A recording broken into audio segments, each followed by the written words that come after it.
Okey, cuba silakan. Kabul.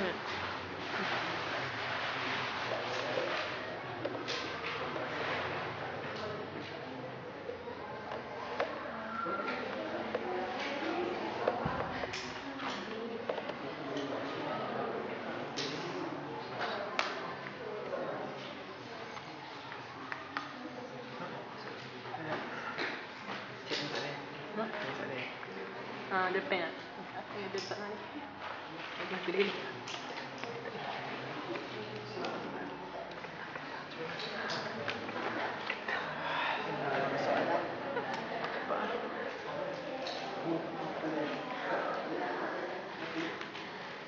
Oh, enggak benar tak maksudnya.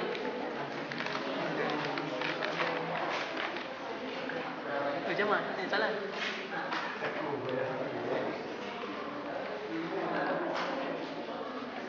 Salah.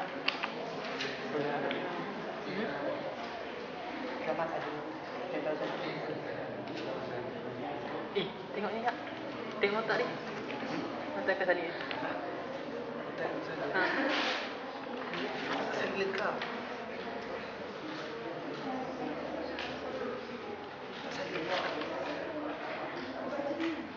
Ha.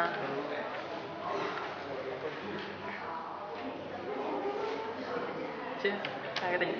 Katanya.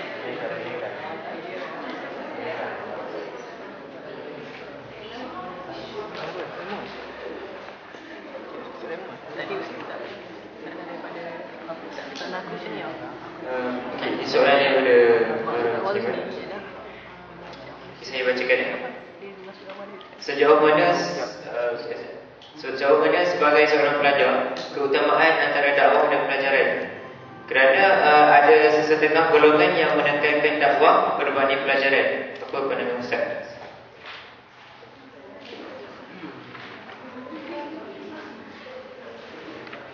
Sejauh mana sebagai seorang pelajar keutamaan antara dakwah dan pelajaran? Karena ada sesetengah golongan, sebagian the part of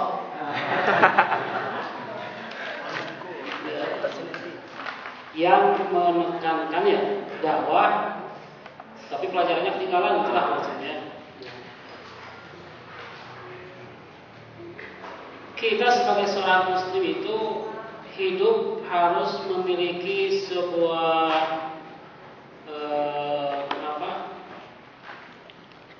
manhaj, program, mana yang prioritas, mana yang tidak. Tapi bukan berarti yang prioritas itu cuma satu. Prioritas saya belajar, sehingga dakwahnya yang lainnya jadi nomor 2, tidak.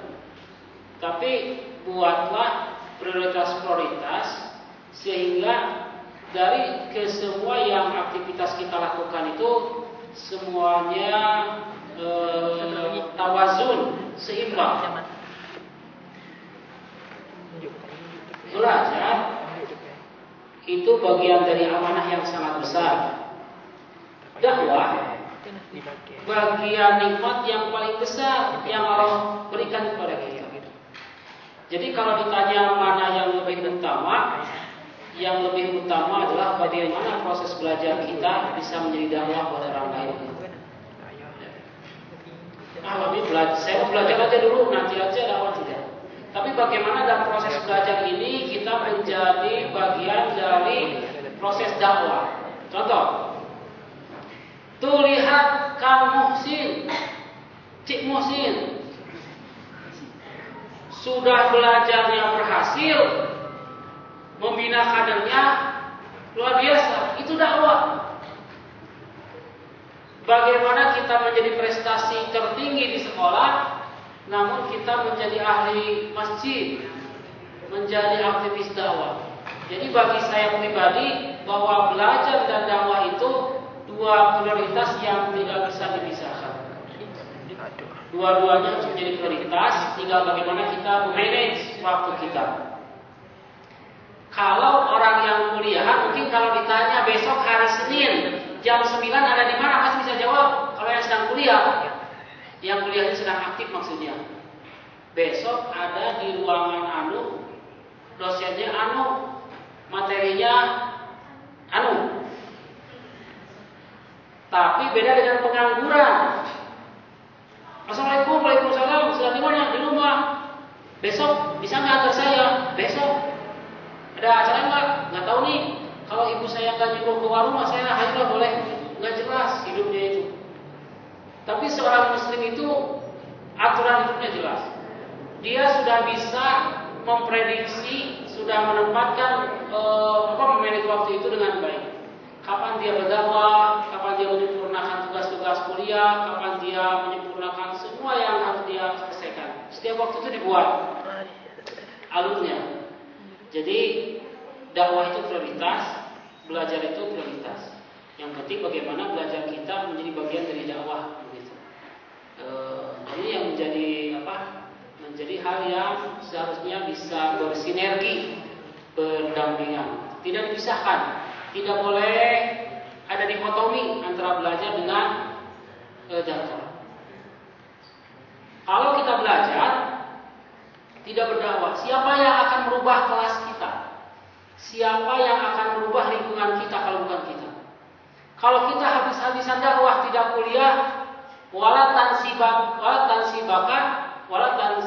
nasi kuning. Jangan engkau lupa tentang nasi kuning. Dunia itu beritahu. Karena itu dua-duanya harus tawazun, seimbang, tempatkan dengan baik, manage dengan baik, dan semuanya menjadi bagian dari dakwah. Belajar itu dakwah, dakwah itu juga belajar, dan semuanya bagian yang tidak terpisahkan. Kalau ada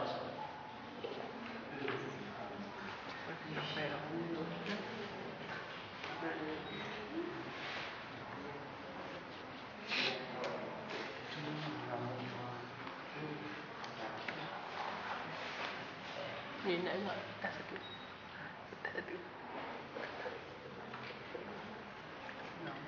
Bagaimana menghilangkan persepsi bahwa dakwah hanya pekerjaan golongan tertentu saja? Bagaimana dengan persepsi bahwa dakwah itu hanya pekerjaan golongan tertentu? Contohnya ustaz dan ustazah, gitu ya. Kalau di Saudi yang dipanggil ustaz itu yang sudah S3. Yang sudah S3 dipanggillah ustaz. Seperti Yusuf Qaradawi dipanggilnya itu tidak syekh lagi, tapi al-ustaz. Syekh Dr. Yusuf Al-Qaradawi. Al-ustaz Al-Syekh At-Tantawi. Jadi yang kalau gelarnya ustaz itu sudah doktor, baru disebut ustaz. Kalau di Indonesia, guru TK juga ustaz, guru TPA juga disebut ustaz. Namun yang coba kita yakini bahwa dakwah itu memiliki lahan. Dakwah itu lahannya ada. Nanti kalau akang-akang teteh-teteh rajin buka-buka buku tentang manhaj tarbiyah, nanti ada maidan dakwah. Ada lahan-lahan dakwah. Lahan dakwah itu begitu luas, dan kita akan menjadi bagian dari orang-orang yang berdakwah. Dakwah untuk kalangan birokrat, dakwah untuk kalangan santri, mereka memanggilnya ustaz. Dan gelar ustaz ini tidak seharusnya